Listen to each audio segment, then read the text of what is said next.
ஒரு படம் எடுத்து ரிலீஸ் பண்றது ரொம்ப கஷ்டம்ல. உங்களுக்கு ஆண்மை இருந்தா அத போடுங்க. மரியாதை பேசிவிட்ட. ஏன்னா கருப்பு மாதிரி ஒரு படத்துல நடிக்க வாய்ப்பு கிடைச்சு வராத டான்ஸ வாவான்னு ஆடி கொடுத்தா கடைசியில இந்த படத்துல பாட்டே வரலன்னு எப்படி இருக்கும்? பயங்கரமா ஆட வச்சாங்க, அதை தூக்கிட்டாங்க. சரி பரவாயில்ல, யூடியூப்ல வரும்னாங்க. கஷ்டப்பட்டு ஆடி இருந்த அந்த ஷாட் எல்லாம் காணோம். அப்படியே ஸ்டெப் போட்டு வந்தவன் இங்க யாருக்குமே தெரியல நான் ஒரு டான்சர். அதே கருப்பு படத்துல ஆனந்தி நடிச்ச சீன்ஸும் பல சீன்ஸோட சேர்ந்து டெலிட் ஆச்சு. சரி, ஆனா விஜய் சாரோட கடைசி படத்துல நடிச்ச சீன் டெலிட் ஆனா ஃபேன்கெல்லாம் விடுங்க, ஆனா வாய்ப்பு கிடைச்சு இப்படியே நடிக்கிறதெல்லாம் டெலிட்ல போனா எப்படி இருக்கும்?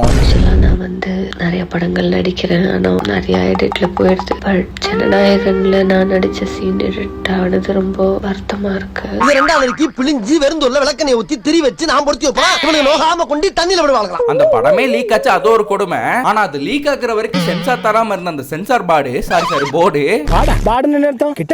இப்ப ராமின் லீலான்னு டைட்டில் வச்ச ரியோட படத்துல படம் ஃபுல்லா ராமன்ற பேரை யூஸ் பண்ண அப்புறம் சென்சார்ல வந்து ராமுக்கு பதிலா ரகுவா மாத்த சொல்றாங்கன்னா எப்படி இருக்கும்?